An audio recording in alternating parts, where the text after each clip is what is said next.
Welcome to day 3, Friday, the 15th annual Chagrin Documentary Film Festival. I'm Brian Glazen, and I'm proud to be part of the CDFF. I own a company called Think Media Studios. We're a Cleveland-based production company, and I'm also a proud board member of the Chagrin Documentary Film Festival.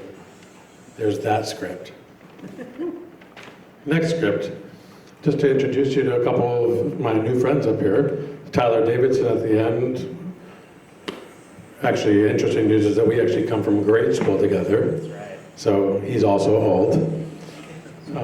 Tyler's an award-winning independent film producer and the president of Low Spark Entertainment, a production and finance company based in Los Angeles and Cleveland.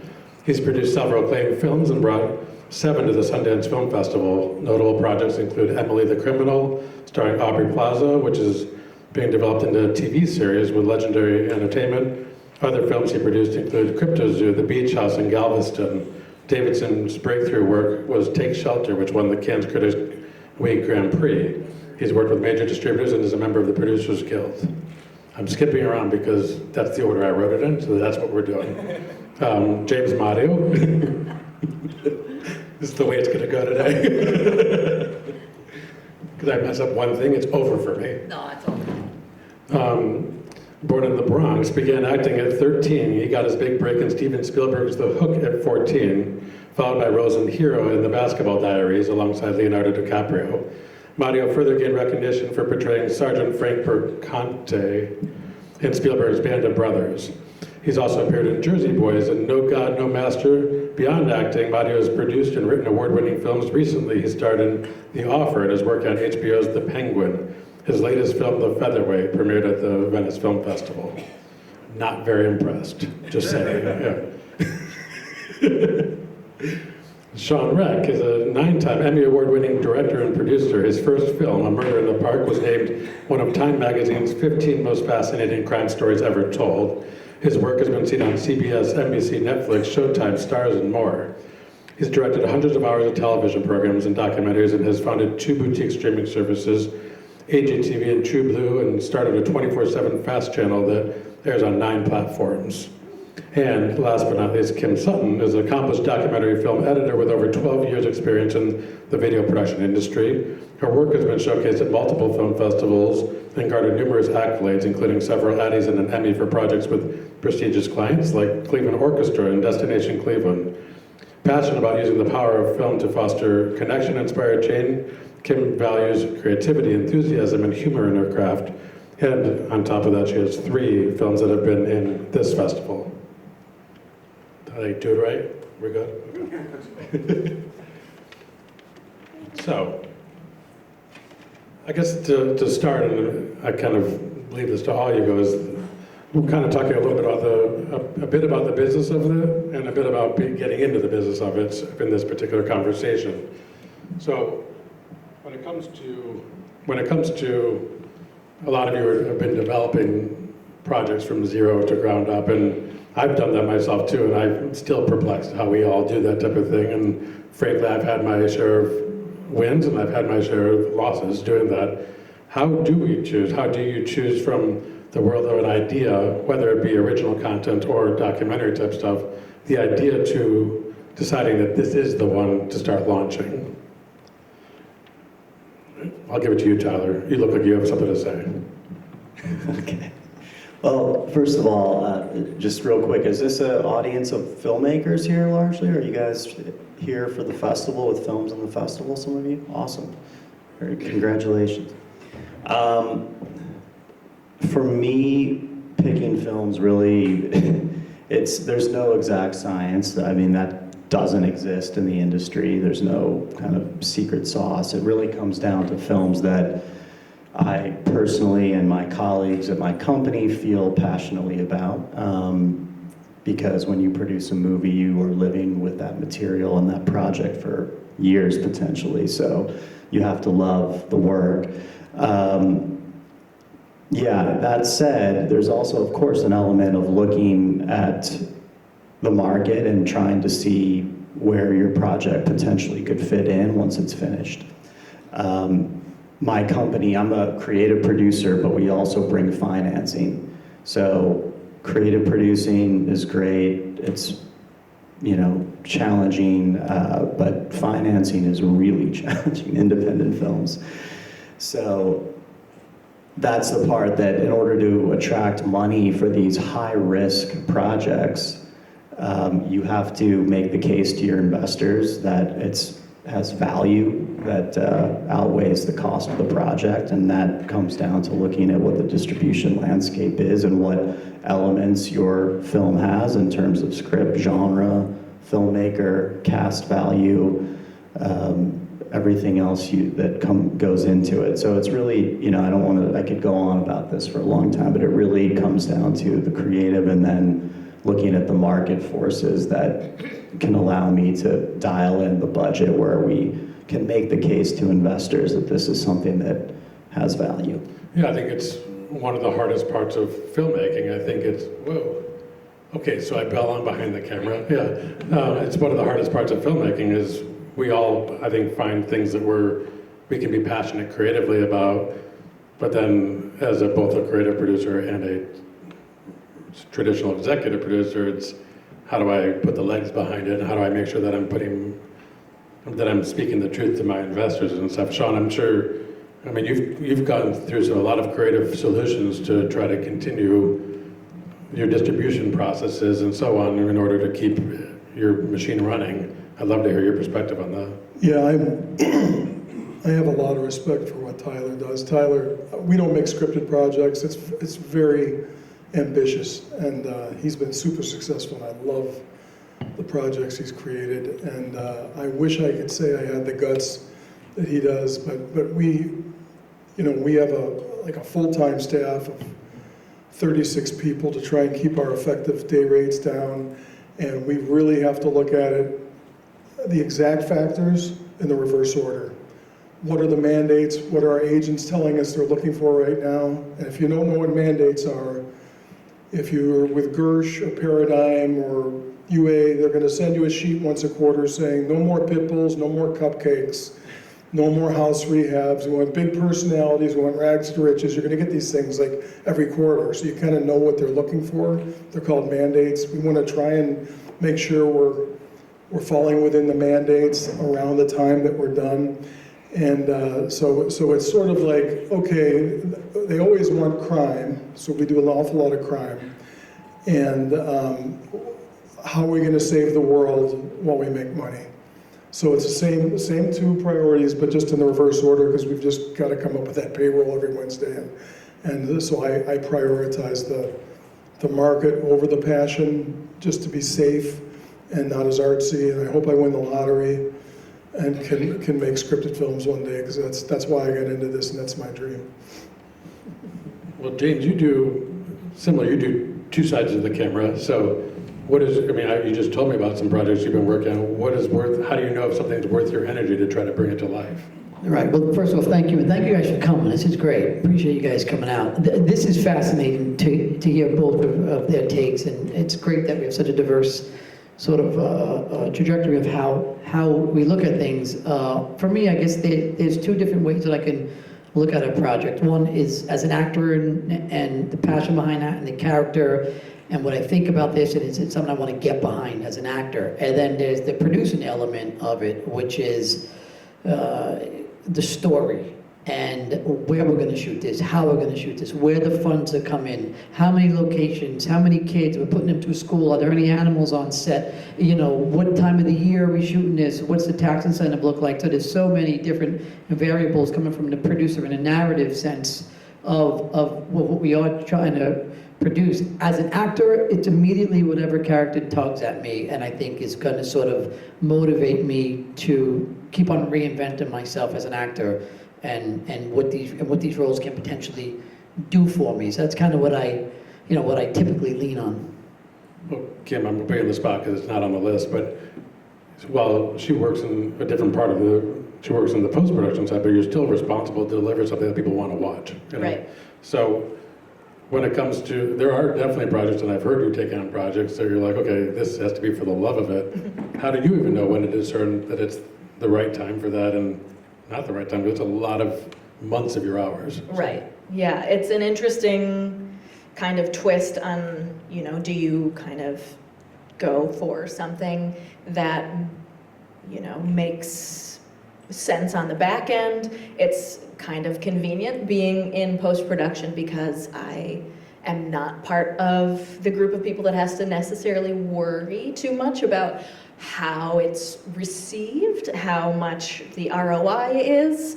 I'm part of the process where I look at what the weekly rate is, and then however long the project kind of carries on, then I continue to do my best work to just dig in and try to make the story come to life as much as it possibly can, and take on projects that specifically, again, similar to your wanting to find projects that really tug at your heartstrings, that make you feel really just excited, overwhelmed with what are the possibilities, because it's going to be, like you said, many weeks, months, years.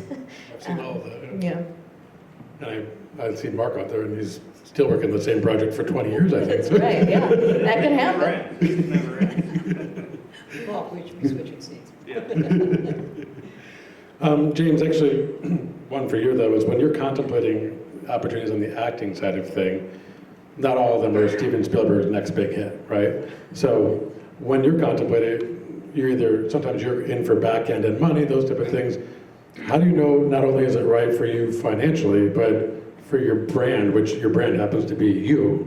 Yeah, I think that's a great question. I think one of the first things I look at is obviously if it's a union job and what the pay scale is, and putting into my health and my pension and my retirement. I think a lot of people, when they look at actors and journeyman actors, they just kind of go, hey, how do you become an actor? What's going on? But there's so many moving parts behind it, and how to do it. We said earlier, to do it for a career, not a living. And one of them is understanding that and what film you're going to take. And sometimes you're in a pinch. You're in a situation where you don't want this specific job, and it may not be the greatest thing for your career. It might not move you up the ladder. It may move you a step back, but it's going to pay you a certain amount to make you quota, so your kids get health insurance.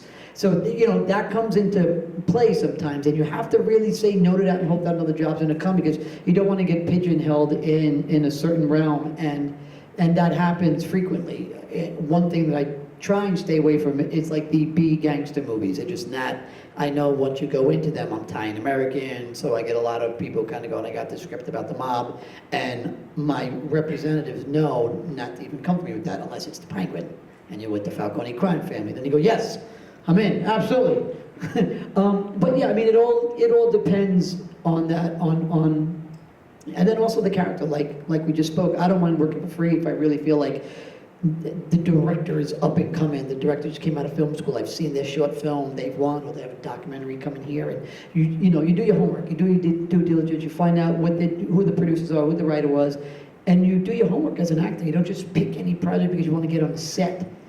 If you've been doing it 30 years. Starting out, you want to get any set that you can, just to learn and cherry pick from everybody's experiences. Thank you, I appreciate that. And so, I'm going to ask you this because, what's the largest risk you guys have ever taken, whether it's a decision or kicked off a project? I know that I call them company killers, and I've definitely taken some risks where I was like, it's all on the line, or whatever you may have, whether it's your personal career, whether it's your money. What's the largest risk you guys have taken? I don't know who goes first on this one. Well, not to be trite, but as an independent film producer, the model that my company employs is we make movies where we fully finance them and make them on spec with no hint of distribution ahead of time. So everything is at risk every time. It's a very high risk business. So yeah, it's really, it's hard to say what beyond just utilizing that model is the riskiest thing. Within that model, we also will sometimes work with first-time feature filmmakers who we are entrusting with millions of dollars on the line. So that adds another layer to it. But look, we're taking steps from the start to the finish to mitigate that risk as much as possible. As I said in the first answer, adding in elements that accomplish that. But you know, And so independent Tyler drives, filmmaking. you yeah. drive Uber in the evening then, right? Just Yeah, in it's, case. no, I mean, it's really, it's a precarious business to say the least. Sean, I know you've done stuff. So you've changed your company model multiple times in my existence. You have Watch. to, well, this, Tyler will tell you that if any, when I go to film schools and speak and somebody has a book in front of them on the business of filmmaking, I'm like, when was that written? Because it changed 4 months ago. You know, what on earth could be in that book? You know, we too fully make movies on spec. We've never co-produced ever. I've heard nothing but nightmares about how your story gets ruined, how if you hit a home run, you don't make any money on it. We make everything on spec. I'll give you 2 quick examples. I know it's cringy. I hated when people didn't talk about money when I was trying to learn about filmmaking. So I talk about money, and I'm not trying to, you know, be cringy, but I'm just going to tell you. Like, I had a guy, my first intern, who's now the president of our religious streamer, AGTV. His name is Brandon Kimber. He's a phenomenal filmmaker. He should be in Hollywood doing great, but he didn't want to leave here. He lives here in Chagrin Falls. And he was my first intern, like I said, working for $150 a week out of BG back in 2009. And his classmate went to work for you. At the very same time, I forgot his name, but he's pretty high up with you. And they both came out of Bowling Green at the same time. And we were doing all these Crime Stoppers TV shows. We made these 22-minute episodes for KCAL in Los Angeles and for CBS in Miami. We made them for $1,500. They were the most downed. We paid the actors $40, you know, because they wanted an IMDb credit. Nobody was making any money. And but he's a born-again Christian, and he got so torn up by going through these, you know, meeting these families every week who lost these loved ones. He's like, no more murder. I said, we're switching to documentary film. He said, oh, thank God. What's the first movie we're doing? I said, A Murder in the Park. He said, I said, no more murder. I said, if you do this, I'll let you make anything you want. He said, okay, I'm going to make a movie about the gospel and false teachers and people misusing the Bible. And I go, nobody cares, but okay. I go, go ahead, we'll make it. You can have $50,000 in a year. Just make A Murder in the Park. He made A Murder in the Park, and then he started on this film. It took 4 years. It cost $370,000. And I said, Brandon, it's not high stakes. Nobody cares. We self-distributed. I didn't give it to my agent. We just put it on iTunes and Amazon. It's over $5 million. And he walked in, he strolled in my office, and he said, what's higher stakes than eternal salvation? That was his line. And he was right. It was the biggest, I thought I was throwing my money away, so I thought it was my biggest risk, and it was a massive payoff. And we started AGTV, and we have 1,000 hours of content on this streamer. We made a sequel. We have another sequel coming out now. A super loyal audience. I'm selling the streamer to him and a group bought by him, but that was when I thought I was taking a huge risk, and it was just a big payoff. But the biggest risk we ever took was making a sequel, unauthorized sequel, to Making a Murderer called Convicting a Murderer. It came out last year. IMDb said it was the most watched television show in September of 2023. We risked $2.5 million, and it paid off. So, but that was like the last good thing that's happened to us. You know, things are a little tougher now.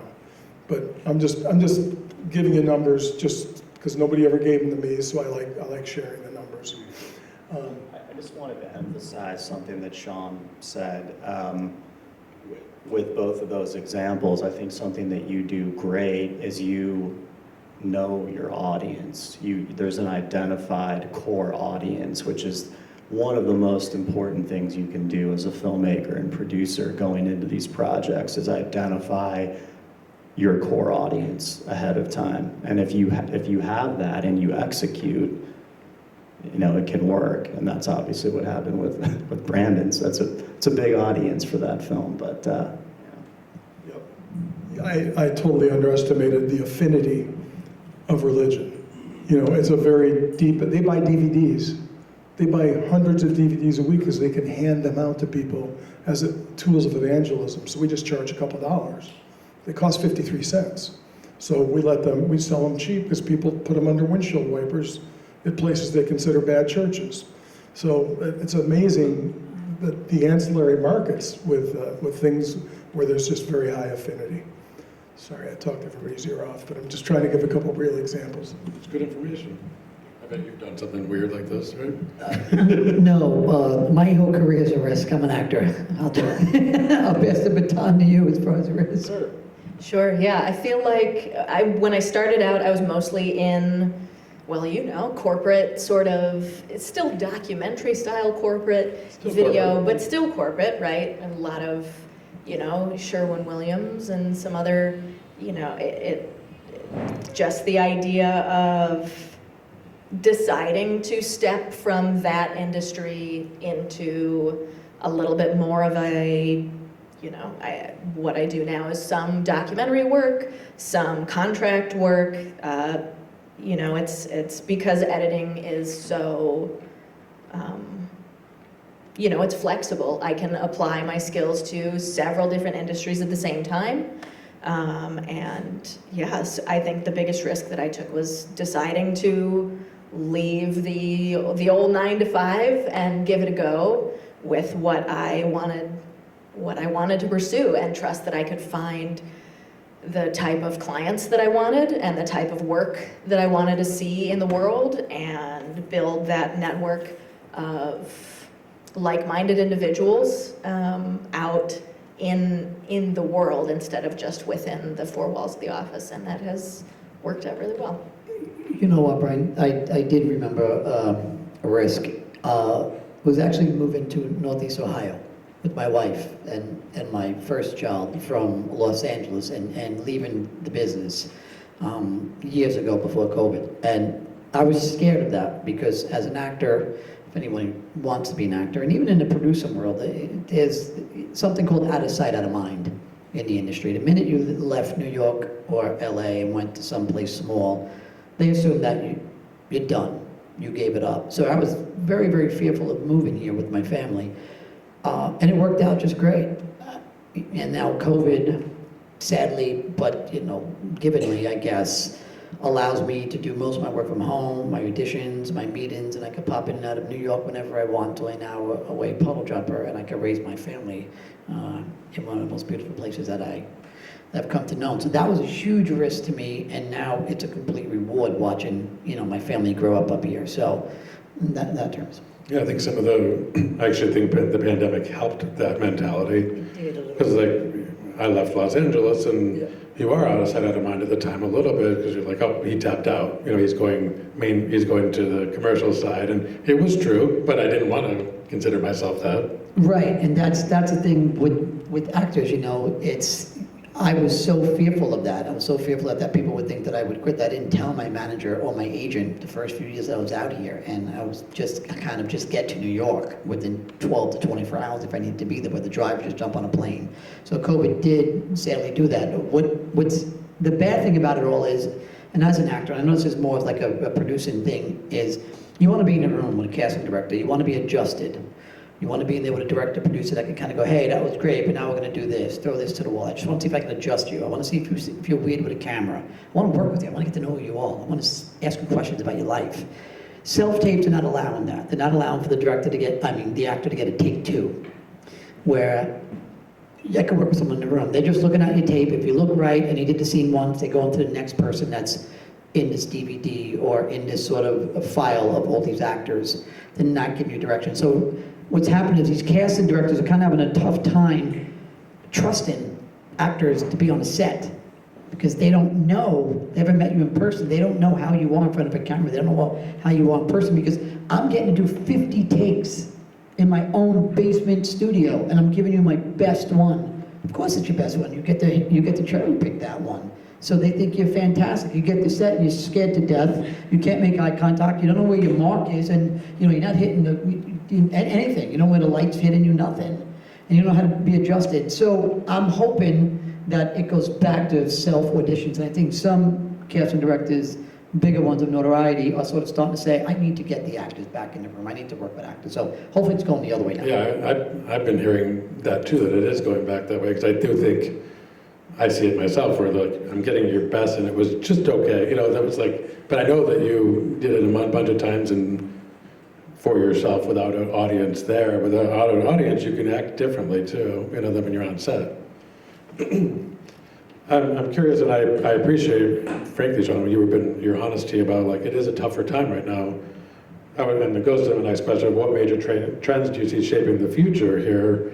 We have, of course, we have our online platforms that are all arguably hurting right now themselves, trying to figure out what their model is. We've got, even locally, almost every movie theater on the east side is shut down now. What are the trends that you see that we have to start picking up on to be able to, frankly, stay in business? This is a Tyler thing. Oh, well, yeah, so this is a pessimistic response. It's okay. You said movie theaters, I handed it to the guy who's. Yeah. Well, I mean, and also online streaming platforms and so on, that things are changing like Yeah, so things fast. have changed wildly in recent years, and certainly since the strikes, we're not remotely recovered, and we never will. I mean, the industry is contracting in ways that it seems a little bit bottomless at the moment. But I would say the biggest disruptor of the industry in recent years has been the advent of streaming. What I see that doing to my business is shaking out the players. So pretty much there are very few independent films going theatrical now. You have to plug into a very precise brand that is along the lines of what A24 and Neon is doing in terms of reaching young audiences, especially with the horror genre that will still come out to theaters. It's good to see Movie now a player in that space with success with a movie called The Substance. But when we take a movie to the market, to a festival like Sundance, and we're trying to sell it, I think what we're seeing is with the streamers now in the mix, it's much like the overall economy we live in. It's kind of eroded the middle class of filmmaking. So you will have, maybe Apple will buy one movie at Sundance for $20 million. Maybe Netflix and Amazon will do the same. Very much a feast or famine market. All of the other movies then are fighting for distribution platforms that are minuscule in comparison. Maybe 3 or 4 of those are theatrical options. The rest are digital releases or day-and-date releases. So when I make a movie now, I say, does this have enough of a commercial ceiling that it has a shot at one of those $20 million Netflix sales, which is effectively how you would think about selling to a big studio 10 years ago. But that's kind of how I look at the streamers now. Otherwise, I better make that movie for pennies on the dollar, because look at what my options are on the buyer side. Profoundly limited.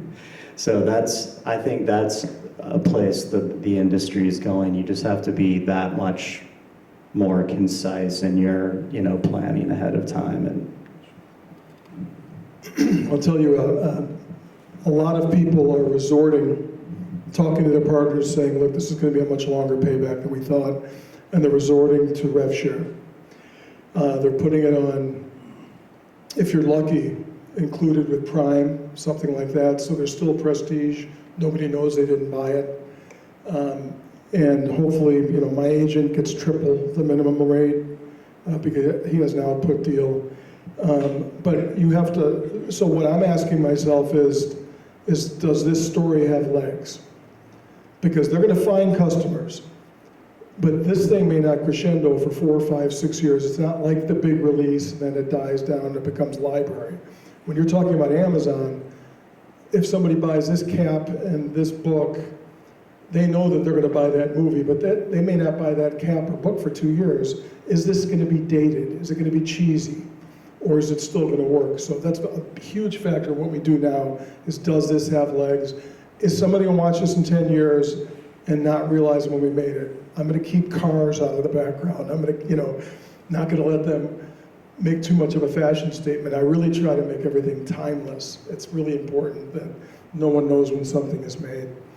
Yeah, I think the hard part with that too is you become a lender to your own film, though, because it's a longer recovery time of your money too. yeah, rev share, you guys may already know this, means $0 advance. So. Yeah, let me tell you something. Here's what, I don't know if this is accurate. Tyler would know better than I do. This part I know. If you get into Doc NYC, and all Doc NYC is the spillover of Toronto. It's Tom Powers, he just left, but it was this guy Tom Powers, who's a programmer, and he took everything he wanted to put in Toronto, and he brought it to the city, and he had this great big documentary film festival. And I've had a couple movies in Doc NYC, and that's where we sold it. Everything at Doc NYC, first of all, they show at the IFC theaters, so IFC has on their servers, they watch the films in the office, and they make everybody some sort of MG. We got a Murder in the Park, we got a $150,000 MG, and then they rev shared, they split with us after that, but we got some of our money back. The MG, first of all, the MGs now are like $5,000, if you even get one, at Doc NYC. Now, Tyler's had work at Sundance, which is like becoming an NBA player, you know, when you play horse in your backyard. Okay, that's how good he is at what he does. Sundance used to be bidding wars. My agent told me that 70% of the films at Sundance this year did not get an offer. That's how bad it is right now. It's going to bounce back, but it really, really, really is. Yes, you said this contraction. It's in a state of contraction right now. People need this type of content. People love watching what you're going to make. But what we're doing right now is we're killing off the tastemakers. The relationship will be between you and the audience through one conduit. And they're working out which conduits are going to survive. And some of us are creating our own conduit. It's not that hard. So that's really what's happening. You're just watching a reinvention of the industry, in my opinion. That's scary though too. You know, watching this reinvention is a scary time to watch it. It's scary when you have money in it, yeah. Right, exactly. That's the thing, and you're making a certain amount per view rather than bulk payments back on your project too. When it goes to that is when it comes to the marketing of this stuff though too. I guess the question like, what are we doing to change that approach? Because it seems as though the filmmaker is largely responsible for marketing elements of the project. When you're rev sharing, well, depends on who's doing it. Amazon does a very good job of selling, but when we sold movies, we were like, we had some marketing ideas, and they said, well, we don't care about your marketing ideas, we do that. And it was like very refreshing that we didn't have to pay for anything. They did the marketing, of course, they charged us back later, you know, for it on the sheet, but they took care of marketing. When somebody, a young filmmaker comes to me and says, okay, here's how I want to market this, says, you don't have to worry about marketing it, because when the buyer knows what they're doing, they're gonna take care of selling it. You're right, now you have to market it. So you have to, and so that's why we lean toward documentaries, because we get earned media. I just have a booker who will get me on CBS This Morning or, you know, Fox News or something, and I talk about it, and we do $150,000 of electronic sell-through in a day, because I talk about it to 3.5 million people. That's a lot better than buying ads. So what you want is something catchy enough that you'll get earned media, and you'll be able to get media appearances. That's our trick to it. I had a quick question. Can you hear me, Brian? Yep. First of all, thank you all. It's been great hearing some of your stories and anecdotes about the nature of the business. Brian, I didn't know you were such a good host. I think Jimmy Kimmel better be looking over his shoulder. But I had a couple of questions. I've invested in a couple of films over the years, and when there's so much content now in demand, I don't understand why that's not helping the industry in general. I mean, I've been here since, I think, 5 minutes after you started. Maybe I missed something, maybe you addressed that. But it seems like if there was, you know, before there was a couple of movie theaters, and then before, I don't know, before there were a couple of movie theaters, and then there were 3 stations on television, ancient times. And now there's 1,000 stations and so much content for everybody. I would think that that would open up more opportunities. And the second question I had, which is kind of unrelated, is I don't understand with the rev share model why you have to have something where you don't have any cars. I mean, why couldn't a period piece work under the rev share model? I didn't understand that comment, and I was just kind of scratching my head. I know it might need to take longer, but if it's a good film, I mean, you know, I'm still watching Chinatown and some of Quentin Tarantino's first films, and they're dated. So I don't know if that's just a new phenomenon or what the reference was. You know, I was watching Bonnie and Clyde the other day. I'm just telling you that you can't make money with a 4:3 aspect ratio program right now. Okay, so that takes care of everything from 2003 on. Before 2003 or whatever, 16:9 came into vogue. That's my personal thing. I don't like things to be dated. I don't make scripted films. You can make period pieces. You can make Back to the Future set at a certain time. That all makes sense. That's fine. You're right. Chinatown's incredible.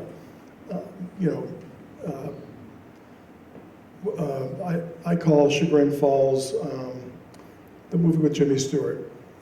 It's a Wonderful Life. I call it as Bedford Falls. Okay, the city. You know, I love period pieces. I do crime, factual crime. I'm a one-trick pony. So I just want to make sure that it holds up and that it doesn't look dated. Yeah, that was something during the introduction. And then I'm sorry, the first question, what was it? Unless you guys want to tackle that, the question about how much content there seems to be a demand for. That's on you, brother. I was just going to say, do you know, yes, there's people want to consume a lot of content. Do you know what the biggest streamer is right now? What's your guess? It's, yeah, well, second to that, it's YouTube. So Free content. yeah, think about, YouTube followed by Netflix. So yes, there's people want a lot of content, but think about how much content is out there. That's the calculation. So you still have a finite number of eyeballs and consumers that are, being exposed to just an infinite amount of distraction on that level. So it's, if anything, it's tightening. Yeah, and I think There's also something, I'm so sorry, there's also something called subscription fatigue. They're like, why do I need to belong to 14 things to see all the stuff I like? And that's why there is a consolidation happening right now. They know it's going to come down to just 2 or 3. And that's why I'm betting on Amazon. They have $1 trillion of cash. They're gonna see it through. People aren't going to keep paying for all these streamers. I own a couple little streamers. They're boutiques. We expect to be purchased by one of the behemoths, but they're all condensing right now because there are apps now that'll just scrape the membership off. That'll cancel you without even knowing because you authorized it to lower your monthly bills. So that's a big factor, and that's why that's kind of a barrier. There's so much demand for content, but they're like, well, I'm not paying for another one. There's something I want to see. I subscribed to Hulu, I think it was Hulu, or to watch Only Murders in the Building. When the season was up, I canceled it. So that's what I do. yeah. To circle back on what you said about like productions and period pieces and you as an investor and all that stuff, this story could be interesting to you about our film that we just did called The Featherweight and the trajectory of that, which is sort of a never sort of happened in Hollywood thing, but it did.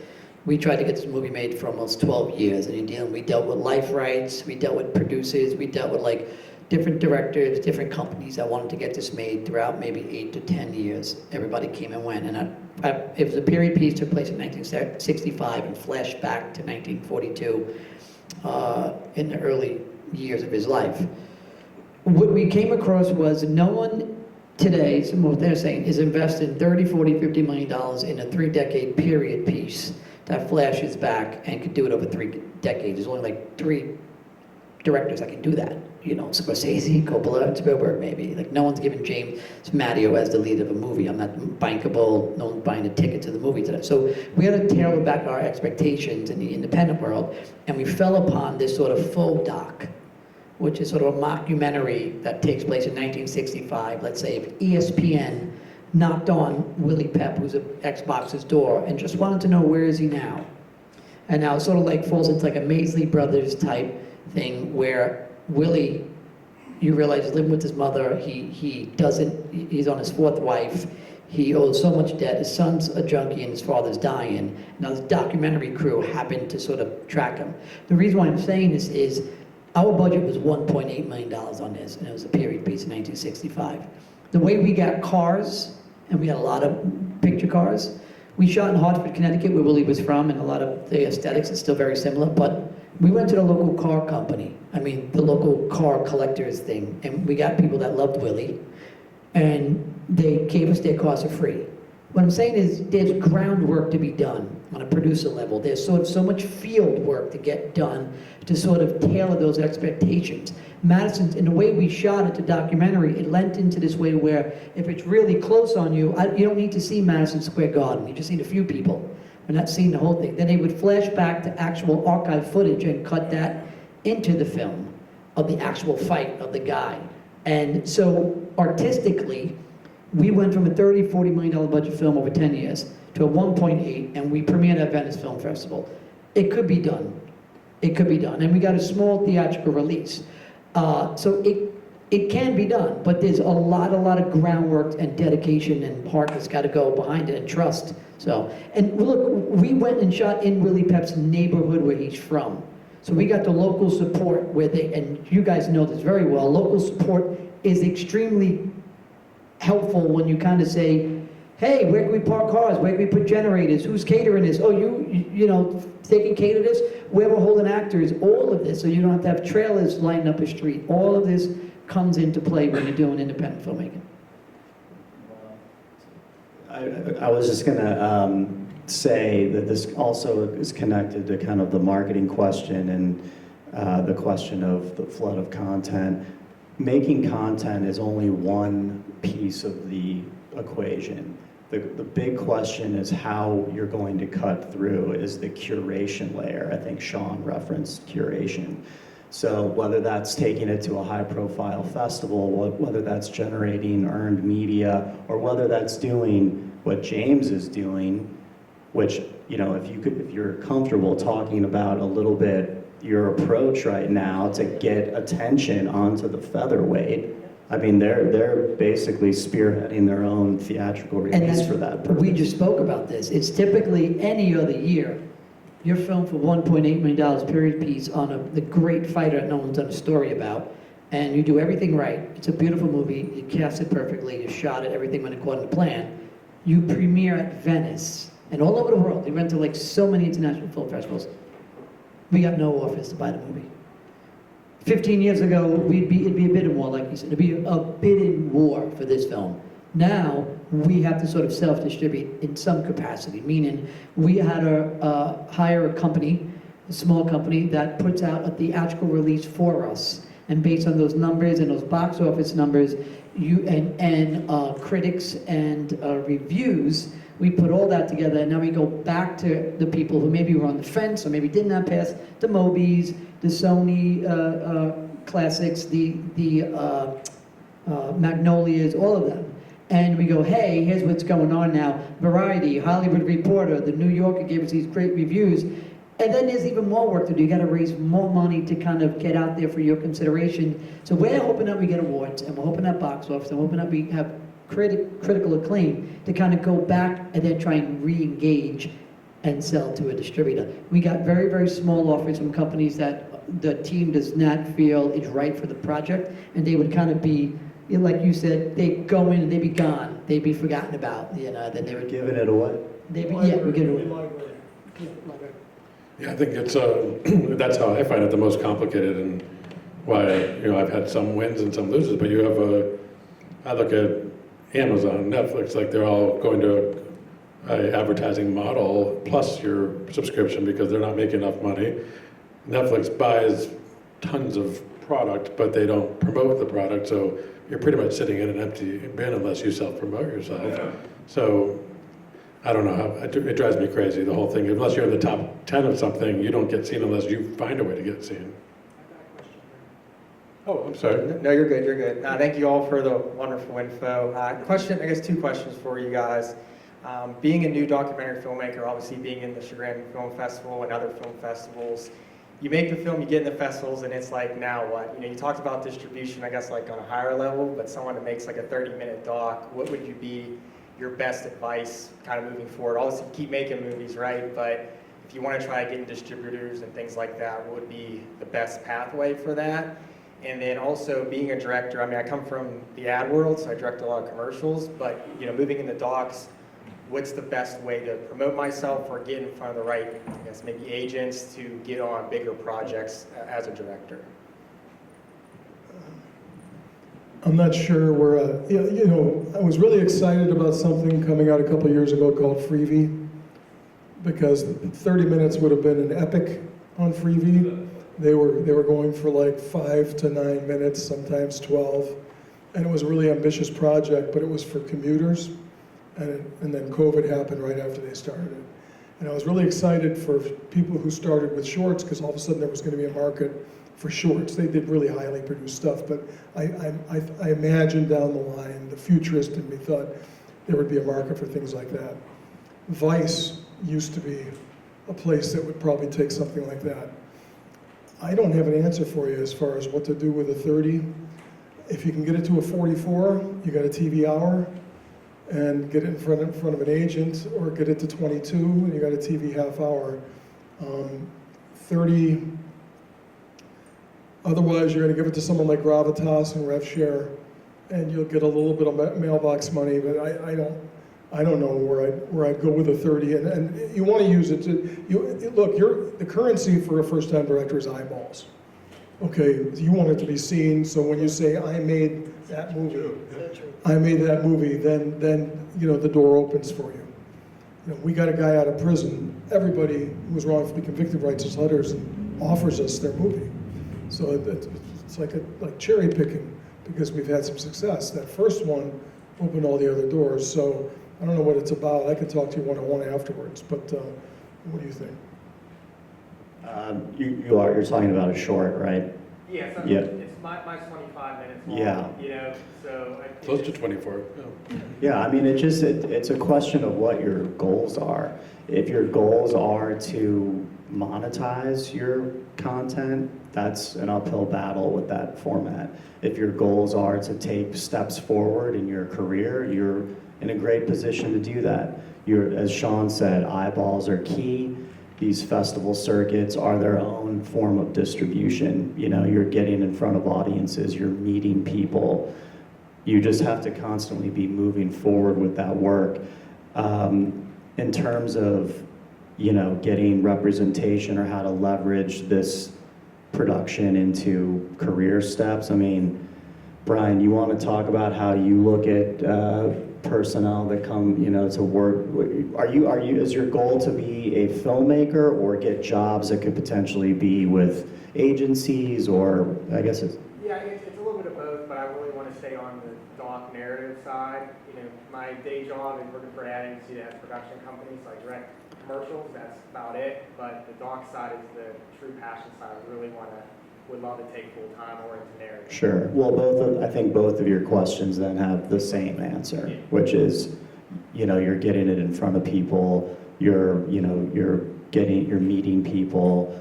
You can never, I always say, you can never anticipate what sort of the exponential impact of a festival circuit can be, because you're widening your circles. You never know what these new relationships are going to bring. So I'm gonna add one thing. I'm sorry, Brian. You know more about this than me, but there are several people in Cleveland who will make one documentary about skateboarding and be hired to make a couple documentaries about faucets and paint. Okay, that's just how it works. Those two pay the bills, then they go do their passion project, but they do the mowing commercial, or they do the progressive commercial, if you prove that you can direct. So I think that's a good way to keep the lights on and get better and better at what you do. Right, I think just in terms of being able to bridge that gap between the ad world and the doc world, I think, it can't be understated how many connections that I made right when I started out, even when I was just an intern. Like you were saying, Brandon was an intern for you and is still involved in your life. When I look back at the spider web of people that I have just made contacts with, and not in the way of traditional networking, shaking hands, passing out business cards, but like truly, connecting on some sort of level of, here's what I'm really passionate about, here's what I want to create, here's what I'm driven by, working with people, in the trenches, trying to get projects finished, making those connections with people that will mention your name in a room full of people, or recommend you for this job and remember you, 10, 15 years later.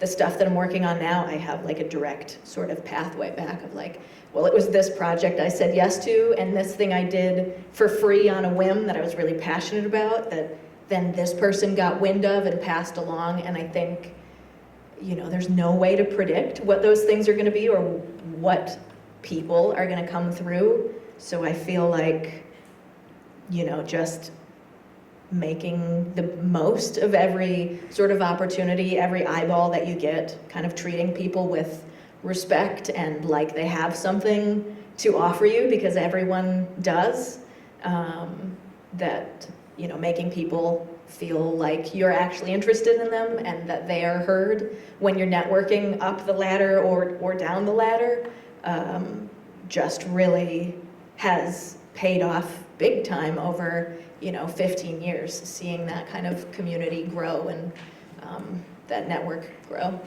Yeah, I think, obviously, I'm supposed to be, I'm not a panelist, so I'm not going to totally go, but I am in the business, whether I like it or not at this stage of my life. But I think that I would say that every film that I've had go to the festivals, or if not most of them, someone got picked up by an agent. So I mean, the whole concept is, hopefully you made, like, the good thing you have going for you is you're already feeding your stomach, so most people in our world are doing this to feed their stomach and their soul, and I say those are two separate tasks, sometimes. Yeah. I mean, your projects that you're making right now should go out there and hopefully anchor you an agent at some point. So, like, I know that, like, Fishing Without Nets was an example. It did terrible financially, but it won Best Director at Sundance, and the director is doing okay now, so he got agents and this and that. The film did terrible. Your film probably won't make much money back right now, but get your film seen, because it's about you making sure that your soul-feeding projects are also hopefully someday going to feed your stomach too. So I mean, you're doing the right thing. You're getting it out there and making sure that it gets eyeballs on it, and hopefully the right eyeballs at that point. Tyler got a small, independent Cleveland movie director. He took a risk on him, and his next movie was Rocky. Think about that. Creed, same thing. It's the new version of Rocky. Right, Creed 2, then Transformers. Yeah, that's not so bad. Did he give you a kickback for He that? didn't bring me along with him. Oh, no. Self-financing the indies. That's a really good example, Sean. It was like, he got people to watch it, and the place where people can watch are festivals. The place where the right people will watch. I think we're running a little low on time, right? Is it? Yeah. 5 minutes. We can ignore him. Actually, I'm going to come back to you because you were talking about the Sure. career path stuff, so I'm going to tap into that. That's my last couple of questions. What advice would you give aspiring filmmakers about building relationships with the key industry players like producers, distributors, talent? Of course, in your world, it's similar because it's directors still. It is, right, yeah. It is throughout any part of the process. I feel like when you are out on set, or if you're in a boardroom, or if you are at a film festival trying to, get eyeballs and, just kind of make connections. I feel like it is that sort of, like I was saying before, that sort of treating people with respect, being genuinely interested in what they're doing, not just coming up to people and saying, hey, what can you do for me? But I think a way to kind of get to what your, how to connect with people is just really getting in touch with what you are deeply passionate about, what your lane is, what really lights you up. That will help people to understand what projects are projects I would call you for. What's a good Brian Glazen project? What's a Kim Sutton edit? Like, I've had people come to me because they know if it is an emotional story, something that you know, is, I don't know, just has that kind of feel to it. The more that you do that type of work in your sweet spot, and the more that people kind of get to know your strengths, it's easier to communicate. Here's what I'm really trying to do, what I'm trying to impact. And I think that goes a long way, that clarity of, I agree, it's like No, make you yourself are. accessible. I have a Right. problem with that sometimes myself. yeah. Right, and being friendly. That's the other Oh, thing, I is have a big problem sometimes with people, well, yeah, sometimes people who aren't the best person for the job will get the job because they are quicker to respond or easier to work with, and they may not have every single skill set that I'm looking for, but I know that they'll be able to figure out a way to, yeah, kind of fill in the gaps. Yeah, being trustworthy, being kind, being responsive, sometimes outweighs your skill set. So, it's true. You know, I mean, I echo everything that Kim said here. I would say this. Well, first, I'm going to say something you probably already know. The answer is always no if you don't ask it, right? So I can't tell you painstakingly throughout my career when I wrote an email and didn't send it, or I dialed a number and didn't press the last number because I'm like afraid of what the answer may be. You got to scratch it out of your brain. The answer is no if you don't ask, and that's kind of what it is. And if you're coming from a correct place and a professional place, you should be okay. It's fine. That's just part of the industry and part of sort of the shield or the understanding that you're going to have. And second to that is what she just said: work will breed work. Work will breed the work. So you're already doing what you want. And he made the best thing, which is your belly's full, man, some other way. Like that's, you know, that's very, very important because you can sort of relax into it and really care about what you're doing and not stress as much, you know. But that's part, it's just not your path right now, but it can change in a minute. You wind up having triplets. And then you see how quick it changes. You have to feed 3 kids and see what you, do you have triplets? All right. I just looked into the future. There's nothing wrong with being annoying. Yeah. There really isn't anything wrong with being annoying. We will come up short. We'll say, man, we need 2 people, and it might be to get coffee. And you may be the best damn coffee retriever we've ever seen. And all of a sudden, we don't have anybody to hold that boom. And we're not union, you know. You wouldn't believe how many people slunk their way into our lives by being annoying, and we're so glad they did. There's nothing the matter with that. It just shows you your heart and your grit and your desire, and that counts for a lot. What about what about emerging markets like India and China and those sorts of marketplaces? Are they paralleling our problems, or because of the demand for film and everything in America? China's sort of immune because it's its own encapsulated. Yes, they're also in the free market. Nigeria, India, I don't know. India, they have a very low threshold for quality, so there's a lot of self-produced content there. Same with Africa. They're emerging markets. Netflix has tried everything to get India. They've tried to charge 49 cents. They can't get India. So, you know, they're an enigma. I can't add anything to that. Well, I think the investment that the studios and the streamers are making in these international markets are in the local language productions. They're really trying to tie into the local culture, so it's not necessarily an expanded option for filmmakers like us, unless we're making very broad content that can, transcend culture. But otherwise, there's so much content that is just geared toward that market and produced within that market. That's kind of the trend. I have Indians who work for me. They hate the movie Slumdog Millionaire. They hate it. That's a movie for white people. So just so you know, that's not an Indian movie. Why do they hate it? Because they just feel like their culture was appropriated, and some British filmmakers told a little fairy tale using little brown people to tell their story, and they made all the money off of it, and gave them a couple apples. They just felt used. That's what I got from my Indian employees. Sorry to be so blunt, but you know, they don't need magic Americans. What's that? They don't need magic Americans. They'll do it themselves, but we should be putting money into it, you know. So it's the final question, and I'm just going to go down the aisle. I'll start with you, because why not? Yeah. What's the most important lesson you've learned about the business of filmmaking that you wish you knew when you started? Well, I'll kind of pivot slightly to just kind of what is my best advice Sure. answer. Does that work?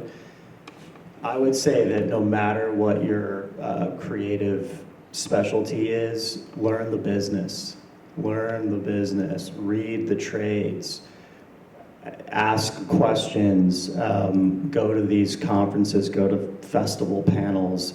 Sit at home with ChatGPT every night and ask 20 questions, whatever it takes. I just think that the way the business is now, you have to make your own opportunities. Whether you're an actor, an editor, whatever your place is in the industry, you can't just sit back and be in someone's database and hope you're going to get a phone call. You have to make your own opportunities, and the only way to do that is to have a well-rounded understanding of what this industry is about. What I thought when I started, and what everybody on this stage has proven, is that you don't have to go to Hollywood to do this. I don't know if you're from Buffalo or Kansas City or here in town, but you know, until recently it was a pretty cheap hop to LA to have your meetings, which is what we do. But you can do this in Cleveland, Ohio. You can do this anywhere. You don't have to be in Hollywood. That's what I had a hunch about, and I think we've all proven that. Everybody on this stage and many other people who are not on this stage. You had two huge thoughts right there. I mean, definitely soak that up for sure. You could definitely do it from here and what Tyler said as well. I would say for me, what I've learned, and I'll keep this brief because it's over 30-something years now that I'm in the union, patience. At first, as an actor, it's like, I want the runway, I want the movie poster, I want this, my God, this is gonna be great, I'm gonna be a movie star. And then you recognize that this is a job, this is work, this is patience. Gotta reinvent yourself, like I said earlier, each time. Patience, but still be persistent. You don't wanna sit on your ass. The second thing I would say is surround yourself with people that will lift you up, that will make you gonna come correct. Mentors. Because the industry can get it can tug you down. Oh, you want to be an actor? That's tough, man. Good luck with that. I heard it's tough. How do you make money? No, get that out. You don't want that person around you. You want the people that are going to lift you up. Because that's kind of the way I get through it, is trying to surround myself with mentors and people that raise me up. Because it is an industry of rejection, if you did not hear us. And you have to build that armor. And each time you're rejected, it's supposed to make you go up. You're supposed to fight through it and go, well, I'm going to be better. I just learned something. Now I really want it. You told me no, you told me I'm too short, you told me I'm too New York, you told me you can't play a soldier, you can't play a drug addict, you can't play this and that and that. Watch me. So you got to get this armor of rejection. So just patience and surround yourself with people who lift you up. Right, I totally agree with just finding the right people to surround yourself with. I think it's equal parts like learning how to build a community of people around you that is supportive, that has your best, your best interests at heart, who you can trust. That's been interesting to watch over my career, which people I could end up trusting and which ones I couldn't. And then the other side of that coin is trusting myself, knowing kind of what my passions are, what I really want to be pursuing, what types of work make me really fired up and worth the rejection and worth the risk, worth the financial risk, worth all of that. If you don't have that kind of clear idea of what you are trying to accomplish, then it gets bowled over if it gets too tough. So yeah, knowing exactly what you want to be doing, what you want to be going for, and having the right people around you that you can trust. Yeah, it's not an easy industry, but we love it, so We're still here. Is there any more questions? Oh, yes. Yeah, you know, as sort of an outsider looking in, I can appreciate the risks and challenges of this industry. And, you know, you look back over the years, and certainly there's been a total metamorphosis. I mean, what really blows my mind is the power we have right in our hand today and the content that's created by almost anyone. And now I look at the way we continue to change and the rate of technology changing, and I wonder, you know, we talk about AI, and people use it for just about everything. Like you said, I'll just go ask ChatGPT 20 questions at nighttime. So I want you to warm up the crystal ball for a second and tell me what you see here in 10 years right now, based on what we see. Retirement. Pardon me? Retirement. That's what I see in 10 years. I don't have that answer. I wish I did. I will say that the technology, despite all of the restrictions and regulations that you see the various industry unions and guilds and other groups trying to fight for when it comes to curbing the impact of these technologies like AI, to me that stuff is sort of meaningless. You can't stop technology. Like this is stuff that is going to be out there on a global scale that is beyond U.S. control. So my feeling is we better learn how to embrace it, adapt to it, use it. There are anecdotes right now in the industry that executives at the studios are telling their personnel, the people that aren't going to be replaced by the AI. The people that are going to be replaced are the people that don't know how to use the AI. So I think that is just a mindset that we need to get comfortable with. Yeah, I agree with you. I mean, even in my business, we're already, if you don't embrace it, it's going to eat you up, but they just changed the shape of the wheel by bringing AI to life, and we fight for ethical AI, but it's going to continue happening, and I see it as an opportunity more than I do as a setback. We use it for outlines, for fact checking, sometimes for voiceover if it's not going to be public. But I'll just say this, the fact that the unions are now negotiating some sort of royalties for someone's likeness or an amalgam of their likeness being used in the future tells me that they know it's unavoidable. They want the actors, families, kin, to get something for a cross between Rock Hudson and John Wayne being used in this Western 30 years from now. So they know it's inevitable. What happens like in the music industry, I don't know, I was watching some interview, I can't remember who the artist was, but where they take the artist's song and they just have bits and pieces of 40 different artist songs. Suppose you have 40 different actors that they're melding into a particular image. That's the big AI debate. They're using Yeah. Renoir style and Dali's style. Right. And I think they have a legit beef. As far as the AI with actors, and again, I'll try and keep this brief. I know this is more of the producers thing, and why the actors went and struck, and what is the bigger issue with using AI for voiceover, or using AI to not bring an actor back in for maybe reshoots. What happens is, let's just take an animation film and how the pie is broken down. If I go work for 2 weeks on animated film, and I'm one of the top 8 bananas, top 8 actors in this animation film, and I work for 2-3 weeks, weekly rate. My percentage of the pie in working in the residual element is big because I worked for 3 weeks, right? What animators can do with AI is, and how it can work in a voiceover world is now, the big thing is they can kind of come in and kind of go, James, in front of a microphone, we just need you for 4 hours, and you're going to say snuffleupagus and do re mi fa sol la ti do for a few times, and thank you so much for 4 hours of work. Here's $800 into your union benefits.